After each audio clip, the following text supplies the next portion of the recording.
Ladies and gentlemen, welcome back to another amazing video of Under the Radar Season 3. Today will be the second to the last episode of Season 3. Now, today we're going to be covering Thirdy Ravena. Now, Ari, why are you covering Thirdy Ravena now? Why couldn't you cover him last year?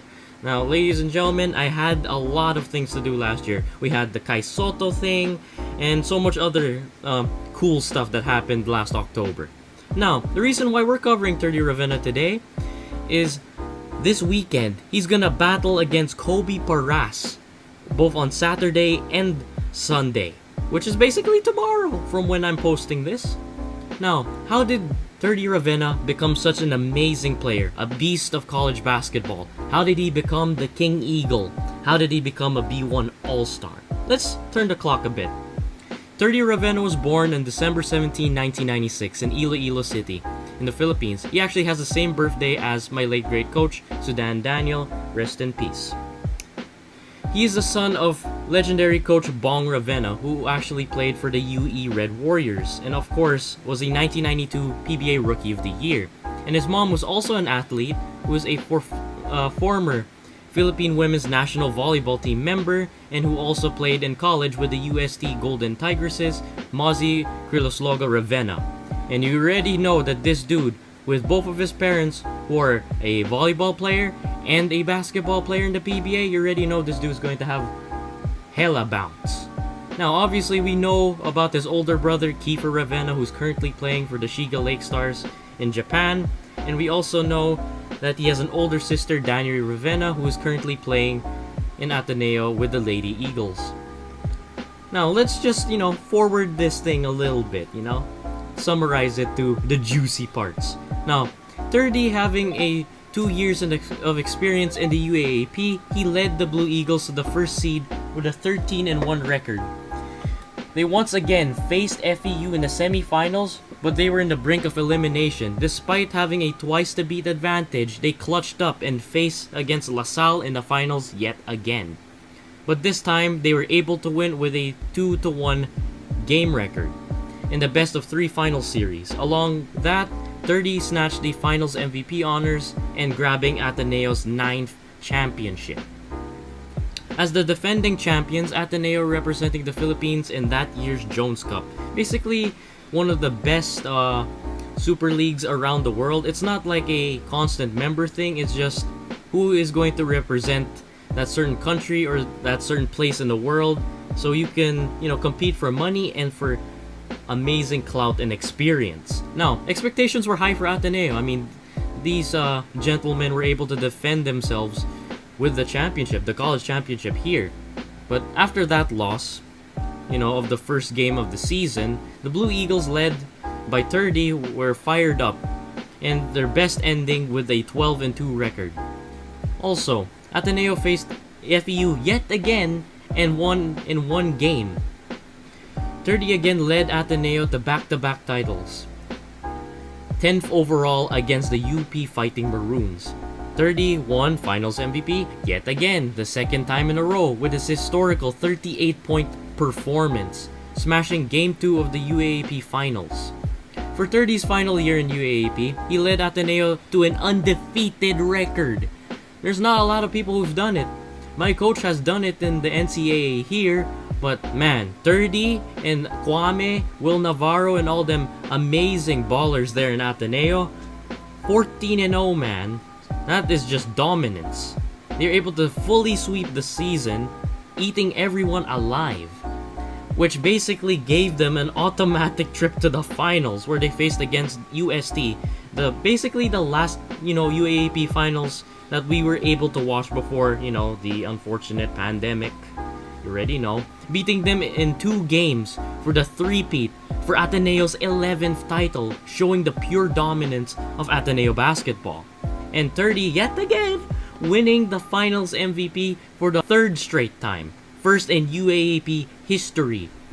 Thirdy's 32-point game in Game 1 basically sealed the case for Thirdy's 3rd straight finals MVP trophy. I mean, come on. If the guy is literally averaging more than double digits, you have to give the trophy to him.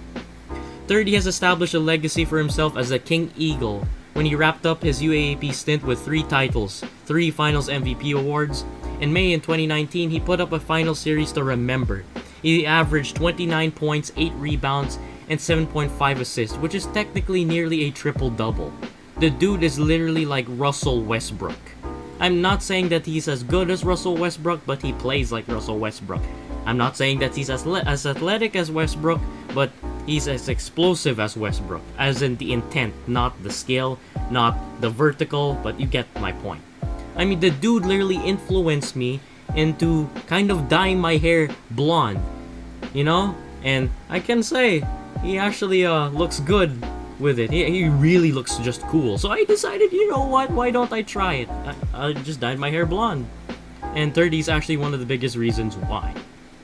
Now, during the finals, he set the tone with his team with a 32-point explosion with a 91-77 blowout, where he put up an overall stat line of 17 points, 7 rebounds, and 5 assists in their title clinching 86-79 win, where he averaged 24 points in a 2-game series along with 6 rebounds and 4 assists per game. Thirdy Ravena has risen through the ranks of his basketball career to become one of the best players at the collegiate level here in the Philippines. To me, he is the best player in the collegiate level. Even though the conclusion of his 5-year collegiate career, he already has settled in. He has built a legacy for himself for the sport.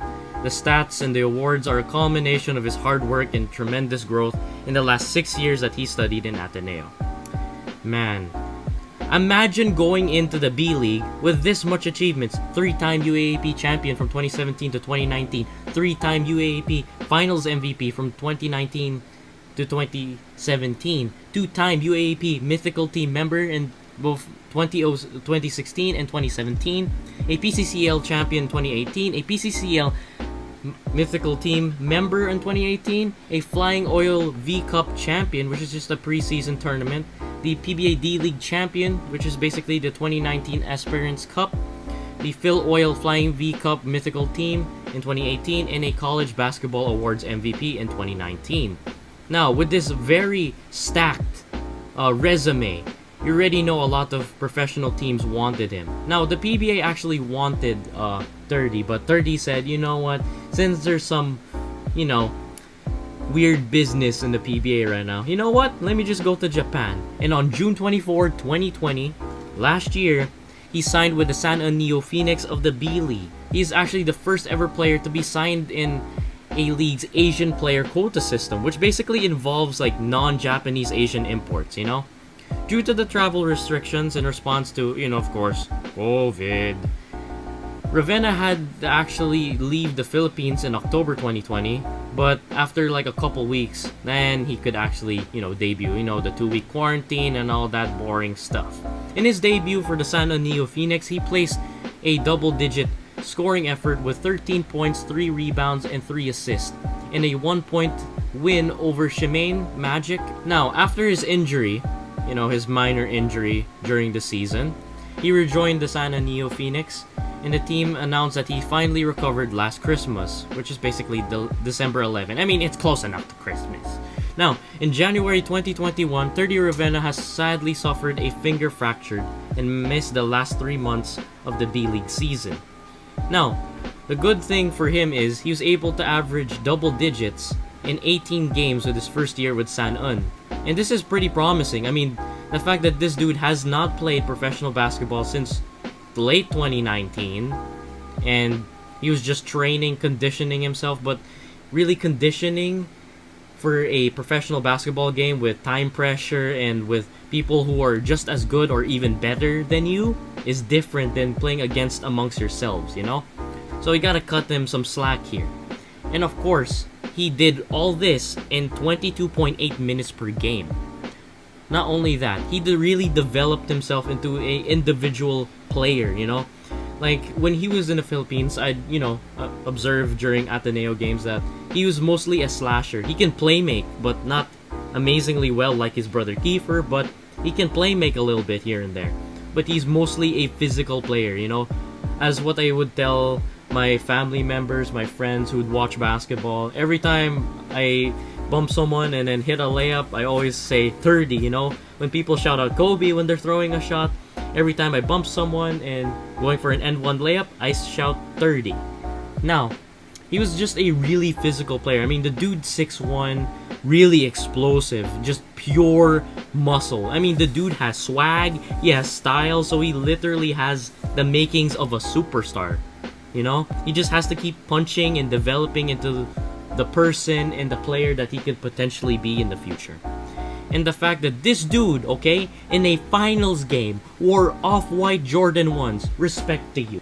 As I observed the first 2 games of the, B-League season against his brother, he was already averaging 16 points, 6 rebounds, and 3 assists. Almost similar stats towards his UAAP days. Now, it's a little closer instead of 9 points, which is basically doubling his scoring averages. Not only that, he's more confident now, most especially shooting. Because I noticed moments in last season where Stefan Jelovac was trying to kick it out to him on the 3-point line, but he wasn't that confident that he was going to make it. I mean, he averaged 20% from downtown, but this is really good news that he has more energy on the boards. I mean, turning that energy from 3 rebounds to 6 rebounds, man, that's just more physical. I liked it that he's applying his physicality. He gained some more muscle, and the dude now has a nice, beautiful shooting stroke. I mean, it's a swish. And not only that, he's providing more on the offensive end, most especially dishing the rock around, turning 1.6 assists into 3 assists. And not only that, the past 2 games against his brother, okay? The Shiga Lake Stars is a pretty decent team. They're borderline playoffs, but they're a decent team. You can't say that they're a great team, but compared to Thirdy's situation in San Un, they're kind of a better situation. Now, he is averaging 40% from downtown. Is extremely good news for his basketball career. And if he can keep on going with this progress, dude, like, this dude's gonna be unstoppable in international, competitions. And it's just really good news that I'm seeing so much Filipinos dominating in another league, basically one of the best leagues in the world, and I am very, very proud of what they have accomplished. And I'm really, really excited for this Saturday's matchup between Kobe and Thirdy. It's gonna be very, very entertaining. Like, 2 explosive players, 2 players who had history, best friends who faced against each other in the UAP as amateurs, and now they can face against each other as pros. I mean, who can write a better story or a better narrative than that? So, good luck, Kuya Thirdy. Good luck, Kobe. Made the best team win, man. I'm betting on both of you. I cannot side with someone. You already know. You two are like the coolest guys, and I hope I see you soon once this COVID pandemic, shoots over. So, ladies and gentlemen, if you like today's video, hit that like button, hit that subscribe button, and I shall see you all on the 15th. Good night!